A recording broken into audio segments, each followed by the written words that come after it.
Yo, what is up? Today we're going to be talking about the removing the root of suffering. Okay? And so we're going to be using four different books to sort of look at this general principle from different perspectives. And yeah, we're going to sort of jump right into it. First off, we have Being Aware of Being Aware by Rupert Spira. And he sort of takes it from this very like essential being viewpoint where he sort of strips away a lot of the spiritual or religious dogma and lots of the other perspectives, and he'll view it as you're just awareness, and everything that is added on top of that or is sort of fueled on top of that is getting in the way and causing that root of suffering.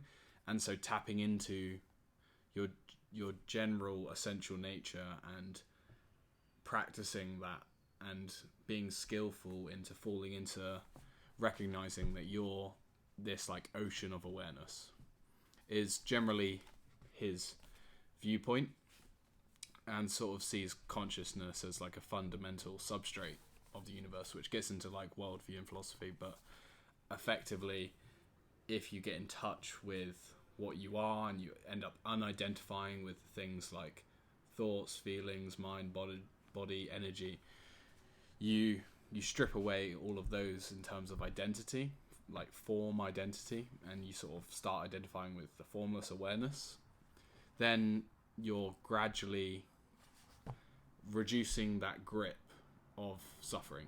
And so you may still experience pain or sensations, but you're not dwelling in it, you're not perpetuating any of this disturbance into suffering, which is sort of like, if you sort of view pain and suffering as kind of different things, you can have like this much pain, but most people add like this much suffering on top, or they experience an event where there would have been maybe an experience or an emotion during that period of time, but then they like resist that and then they suffer the same experience over like the course of 10 years or something, and this is like called trauma and stuff like that. But you can obviously, if you handle the experience in the present moment, then it doesn't accumulate and you don't end up perpetuating that as suffering. So that pain isn't perpetuated. And that's kind of generally what these different principles will talk on. Different perspectives will talk on the same principle. And that's the first perspective. Second one is Letting Go by David R. Hawkins.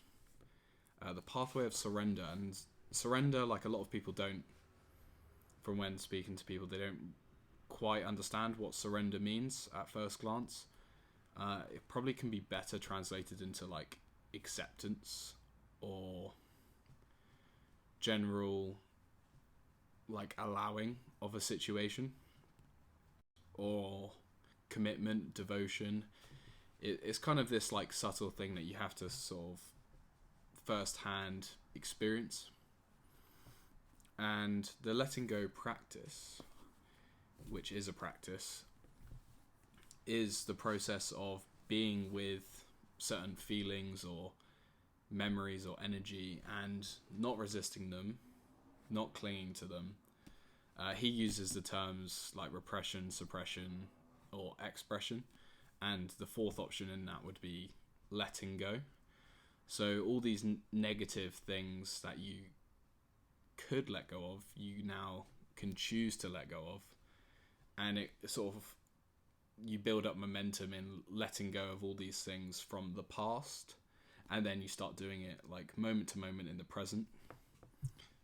And he would call this more the ego, so you're like dissolving the ego, and these energies can be stored as thoughts, as feelings, as sort of general positionalities, he'll call them, so like duality constructs, so perspectives that are false in nature because they're generating this suffering. And when you let go of the thing that is causing the suffering, the duality, the how you're viewing the situation, then the negativity subsides and you effectively dissolve the ego and therefore the root of suffering. Obviously with the ultimate goal in this being you dissolve the ego completely and reach enlightenment ultimately. But that's sort of the general principle. But most of us will be happy with just less suffering or moving through the current thing we're working through. And that's David R. Hawkins. So the third one is Living Untethered. I'm going to be recommending probably all of these David R. Hawkins and Michael Singer's books. Probably all of their books. They're great books.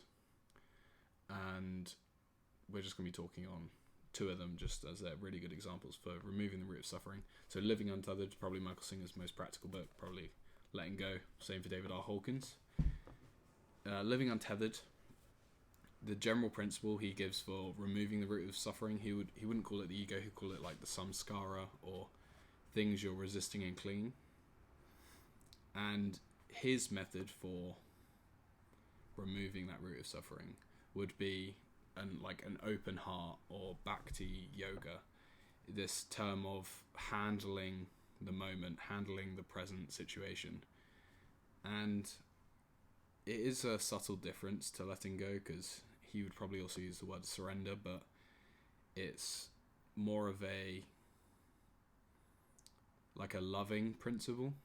And so you're loving the present moment, and you're understanding that you're not taking yourself too seriously, you're taking life quite seriously, you're showing up, you're being in the present moment.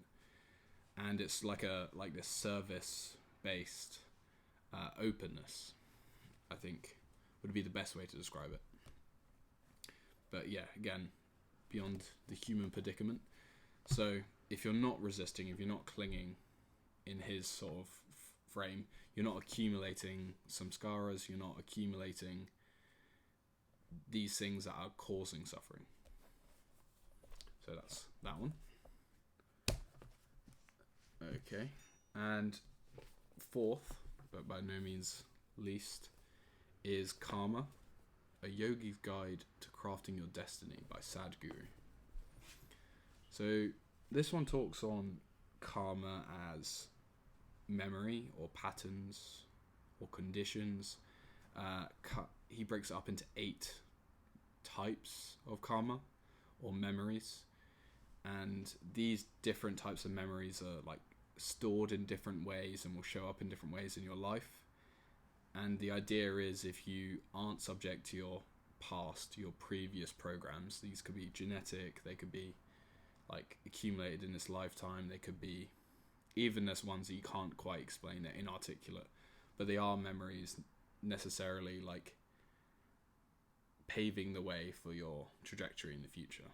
And if you can transcend those patterns, if you can undo them, if you can unlearn, then your destiny is yours. You can consciously choose rather than being led by your patterns of compulsion. And that is the different 4 perspectives. And if you can tell, the general principle of removing the root of suffering is you're just trying to unlearn, unprogram, let go of, surrender to, open up, so that you're undoing all this negativity, all these memory type things, or in the form, and effectively getting in touch with what is more true, more essential in your nature, which would be, your consciousness, your soul, your happiness, your peace, and everything that is getting in the way of that, you're sort of stripping it away. And I quite like this metaphor. It always sticks in my mind whenever I'm sort of coming across one of these books and you're like, oh, this is just the same general principle of the sun, which you can imagine is the light of your consciousness, and then clouds, so metaphorical clouds again, where the summation of these clouds would be your ego, and you're evaporating these clouds, just by shining your present awareness on them.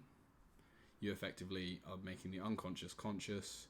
You're no longer led by these patterns. You're able to transcend them. You can dissolve them. These clouds can be disturbed or triggered, and that causes the negative response. But you don't perpetuate that cloud. You just simply shine your light on it.